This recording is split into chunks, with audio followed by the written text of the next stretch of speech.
A war of words between President Trump and the man who oversaw the raid that killed Osama bin Laden. In an interview on Fox News this morning, Trump criticized the military for not having killed bin Laden sooner, and he dismissed the retired admiral who oversaw that operation as a Hillary Clinton backer. McRaven, retired admiral, Navy SEAL, 37 years, former head of U.S. Special Operations. Hillary Clinton fan. Special Operations. Excuse me, Hillary Clinton fan. Who led the operations, commanded the operations that took down Saddam Hussein and that killed Osama bin Laden, says that your sentiment is the greatest threat to democracy in his lifetime. He's a Hillary Clinton backer and an Obama backer. And frankly, he was a Navy SEAL. Wouldn't it have been nice if we got Osama bin Laden a lot sooner than that? Admiral William McRaven speaking to our Jake Tapper, saying this: I did not back Hillary Clinton or anyone else. I am a fan of President Obama and President George W. Bush, both of whom I worked for. I admire all presidents, regardless of their political party, who uphold the dignity of the office and who use that office to bring the nation together in challenging times. I stand by my comment that the president's attack on the media is the greatest threat to our democracy in my lifetime. When you undermine the people's right to a free press and freedom of speech and expression, then you threaten the Constitution and all for which it stands. That from Admiral McRaven in that response, particularly from President Trump in that interview, wide-ranging interview on Fox. All right, let's discuss this now with CNN military analyst Lieutenant General Mark Hertling. And you served with McRaven in Europe and Iraq. You even tweeted out saying, having served with Bill McRaven in Europe and Iraq, he is one of the best leaders and selfless servants of our nation I have ever met, not a political bone in his body. So now what do you make of this back and forth? I'm going to reinforce what I said, Fredricka, about Bill McRaven. He is an unbelievable patriot and a true servant, not of any president, but of the Constitution of the United States. That's what military people raise their hand to vow to support and defend. And Admiral McRaven has been very vocal about that when he's seen elements of the Constitution being driven down, dismissed by the current president.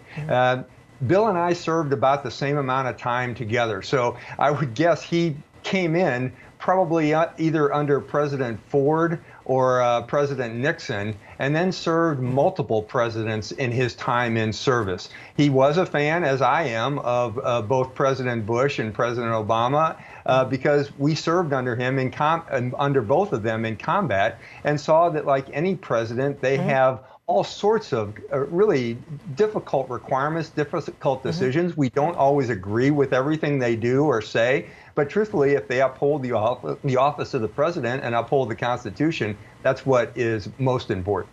And as a veteran, what comes across your mind when you hear a sitting president dismiss an admiral, a retired admiral, who oversaw these incredible operations, such risk-taking operations, and criticize them for over politics?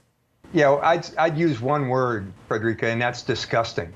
Everyone knows Bill McRaven as being the guy that led the bin Laden raid. But truthfully, I knew him as the guy who was the JSOC, the Joint Special Operations Commander in Iraq. And there were multiple missions where this guy was involved, placed himself in dangers, led soldiers and the Joint Force in some of the most challenging situations you can imagine. And for having someone like the President of the United States, a man that holds an office that's supposed to represent all people and who says he supports the military, to just dismiss this great American hero as a guy who was a Hillary Clinton lover, which is patently not true, is just really disgusting. It's unfortunate, but it's just another day in the life of the Trump administration, I guess. And this comes a week after there were observations and a lot of criticism about the president's handling of Veterans Day weekend, not at first going to an American cemetery, an hour or so outside of Paris, and then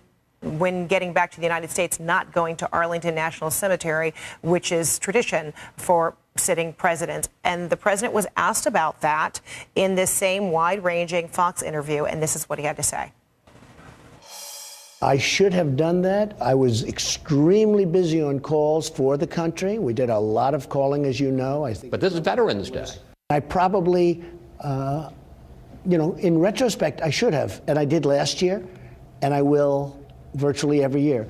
But we had come in very late at night, and I had just left literally the American Cemetery in Paris, and I really probably assumed that was fine. And I was extremely busy because of affairs of state, doing other things. Your thoughts?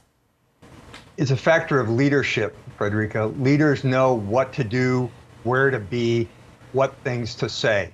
And in all three of those things, I think the president is currently a failure. It's more than just saying, I support our troops. You have to understand what a leader of the military has to do, what they have to show. And sometimes that's being in places where you don't want to be, at times when you don't want to be there and you have a lot of other things on your mind or on your plate. But truthfully, there are just flat out times when you need to be different places to show your respect. And in this case, last weekend was one of those kind of occasions where the president received a failing grade in many military people's view. It's just unfortunate. Lieutenant General Mark Hertling, thanks so much.